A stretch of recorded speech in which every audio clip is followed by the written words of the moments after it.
7 or +7. Adrenal off, .74. We are. Can the American people change Washington, D.C.? In Washington today, you cannot fix Washington. Washington was created in deception, starting in 1868. The 41st Congress changed Washington to a corporate-style government and gave it an area of jurisdiction of 100 square miles, which is known as Washington, D.C., or the District of Columbia today. In 1974, some of the land was taken back from Washington, and today Washington is 68 square miles.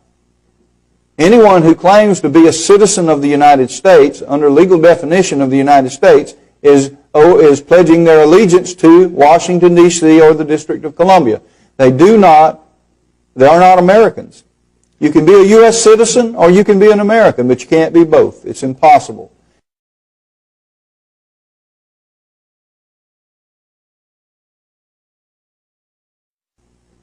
Anyone who claims to be a citizen of the United States, under legal definition of the United States, is pledging their allegiance to Washington, D.C. or the District of Columbia.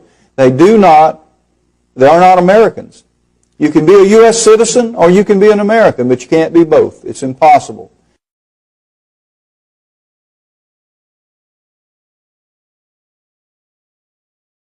The total jurisdictional authority and territory of the corporation in Washington is the District of Columbia, period. It has never been legislated any differently than that.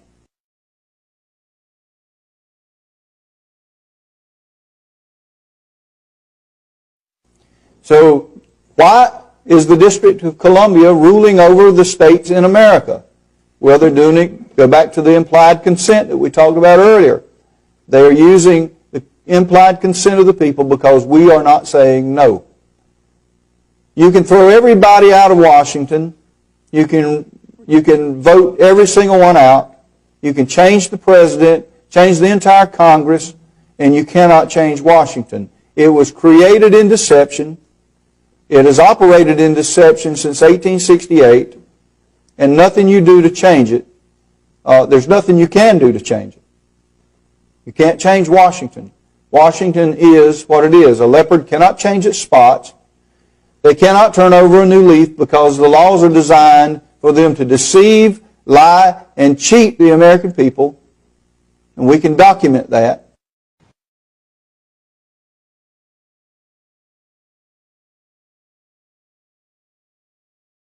How did the American people lose the original constitutional republic? Well, first of all, everybody thought we still had the same system of government that we always had because they did the change so slowly and gradually, and they never told the public. They never told us what was going on. The government was changed without the consent of the people, and it's very clear in the Declaration of Independence that they govern by the consent. Well, under our system of law, for them to alter or abolish or change anything in the Constitution, they have to go to the people. Congress can't do that. And in 1868, when this change really started, it went from 1868 through 1882 where the primary changes were done. Congress never once asked the people what they wanted, and they had no authority to move forward. We get our authority from the Declaration, the Holy Bible, and the Constitution to move forward, and that's what we have embraced. Now, about 30 years ago, a group of people, we call them patriots or sovereigns, whatever the term was at the time, began to study the law. Because we'd been dumbed down. We didn't know what was going on. We had no idea what had been done to the American people. But we began to study and read the law. And all of a sudden, things started showing up. It's all in there. It's all recorded, but it's hidden. But when we started doing thousands, and many people across the country started doing studies, all of a sudden, God gave the people an interest in the law. And it was part of a divine movement across this nation to wake up the people of America. All of this was orchestrated by God, folks. It was not orchestrated by us. God woke the people up, and they began to study, and they began to learn that the keys to their freedom was in the law already, and we just uncovered those keys, and we brought them out, and we began to use them. And we discovered that they never got our consent to do away with our republic. So everything that has been done since 1872 at the very latest, probably earlier than that, has been done without the consent of the people and therefore is unlawful. But that doesn't make it illegal. It is legal because we have given our implied consent. And implied consent works like this. If you're holding a cup of coffee and drinking a cup of coffee, and I walk up to you and I take that cup of coffee away from you and you don't say no or you don't protest, whose coffee is it? It's my coffee now. But if I try to take it away from you and you don't let me have it, you get to keep the coffee, right? That's the way implied consent works. The people did not say no. And so the government, in their legal system, decided that that is okay because they didn't protest. They didn't say no. Well, the people are standing up now by the thousands across America and joining with this republic and saying no. And now the legal system is in very much jeopardy because they cannot continue to operate without the consent of the people. And the people are not granting them that consent anymore. So they have no authority, and we have all the authority. Because this republic was sanctioned by Almighty God. It is recorded in history, and it has never been repealed.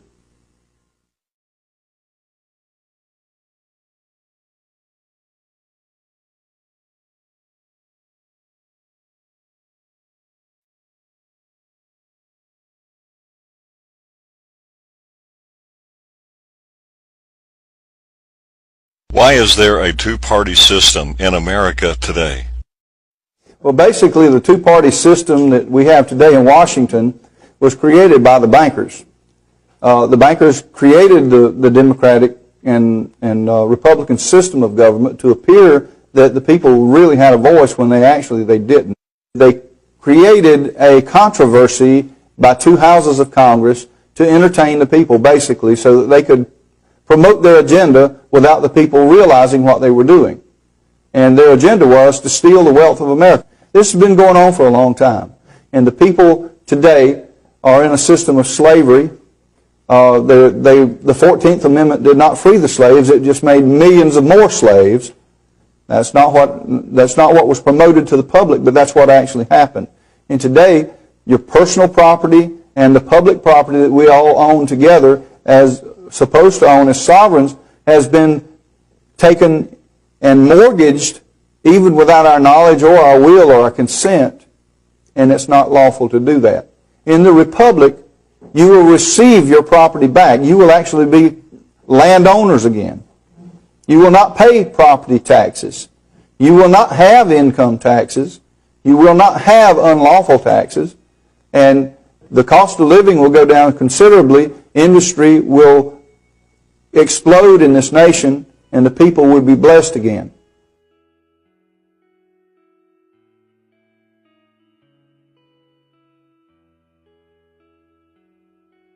The radiation rate is 1138, retract.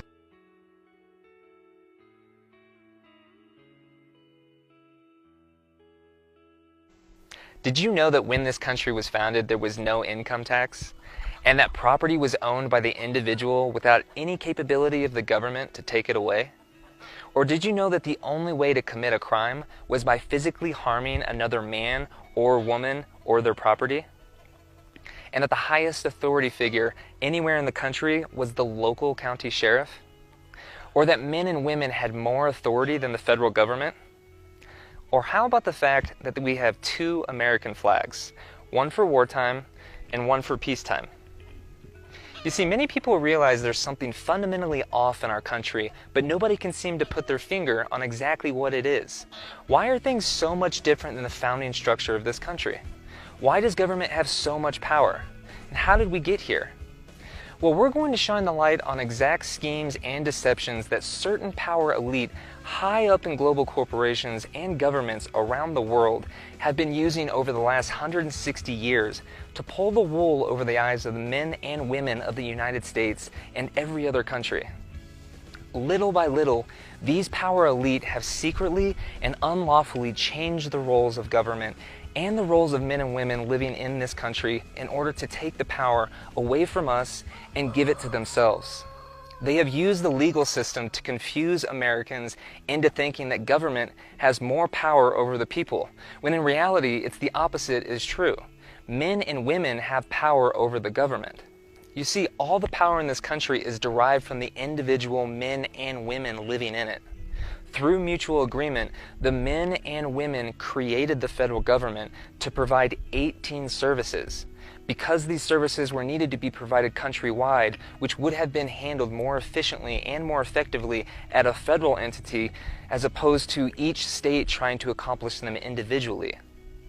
This federal government would represent all of the 13 states collectively, and only be able to represent the states through the specified 18 powers delegated to them by the states. Just like a parent allowing a child to mow the lawn or clean the dishes, but at the same time not allowing them to drive the car or use the weapons in the safe. So how is it that our employee, the government, now tells us, the employer, what to do? It's the inability to answer that question due to altered education that gives government its perceived power. Over the last 160 years, these corrupt elite have slowly transitioned us from our original form of government over to a fraudulent form of government, while hoping none of us would notice. The only way these corrupt power elite can keep doing what they are doing is to keep Americans in the dark and not let us know the truth. Their power depends on us not knowing. Now, to be fair, most of the federal employees are unaware of this corruption. It's only the powerful few at the top that keep this system in place through deception. I know it seems daunting to go up against the big bad government, and even those that have the courage to do so don't usually know where to start. That's why we've resurrected the states' assemblies in all 50 states. The states' assemblies are the foundation of the original structure of this country's governing body, which is made up of the men and women of the land in this country. These assemblies were mothballed as we were unknowingly transitioned from our original form of government to a fraudulent form of government. Now that we have resurrected the assemblies, we can provide you with the non-violent approach and the tools needed to reverse these unlawful actions that were taken against you, so you can reclaim your natural rights and your sovereignty. But in order to correct the unlawful changes, we must first learn the schemes and deceptions used to get away with this unlawful activity. The state's assemblies will educate you how the legal system and seemingly harmless documents are used to fraudulently confuse and trick Americans into gradually giving up their freedoms and their liberty.